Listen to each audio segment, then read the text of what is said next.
Hello friends, today we are discussing the fourth chapter of literary criticism and it deals with the Greek critic Longinus. Longinus is the name bestowed by a scribe's error on the author of the Greek critical treatise on the Sublime, written probably in the 1st century AD. It locates the source of poetic excellence in the profundity of the writer's emotions and seriousness of his thoughts. The first poetic translation by John Hall appeared in 1652. It was only with the appearance of Boileau's French version, which came out in 1674, and its influence on Dryden that the concept of creative fire became popular. Longinus had considerable influence on the 18th century critics. In fact, Pope was influenced by him. The cult of the Sublime did much to prepare the way for Romanticism. The sublime, an idea associated with religious awe, vastness, natural magnificence, and strong emotion, fascinated the 18th century literary critics and aestheticians.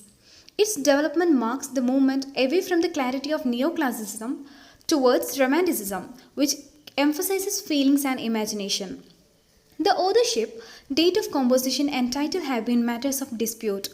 There are two authors, Dionysius Longinus from 1st century AD. Cassius Longinus, a philosopher of 3rd century AD. One Castellus of 1st century wrote a treatise on the Sublime. On the Sublime by Cassius Longinus of 3rd century AD was an attempt to make up the deficiencies and insufficiencies of the 1st century work. Moreover, 1/3 of the original was lost. As it has come down, it is incomplete. Alternate titles have been suggested, like Height of Eloquence, On Literary Excellence, etc. The work has been addressed to one Terentianus, presumably a pupil or friend of the author. Longinus defines sublimity as a certain distinction and excellence in expression. He observes, sublimity flashes forth at the right moment, scatters everything like a thunderbolt, and at once displays the power of orator in all its plenitude. Longinus warns against certain faults that may spoil sublimity. They are pedantry or bombast, puerility or silliness or childishness.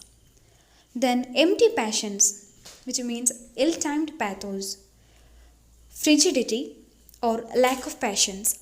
These faults originate in the craze for novelty. The true sublime arises from lofty ideas clothed in lofty language.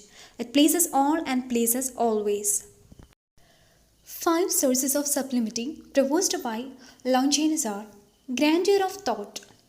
This results from the faculty of conceiving great thoughts. Sublimity is the echo of a great soul.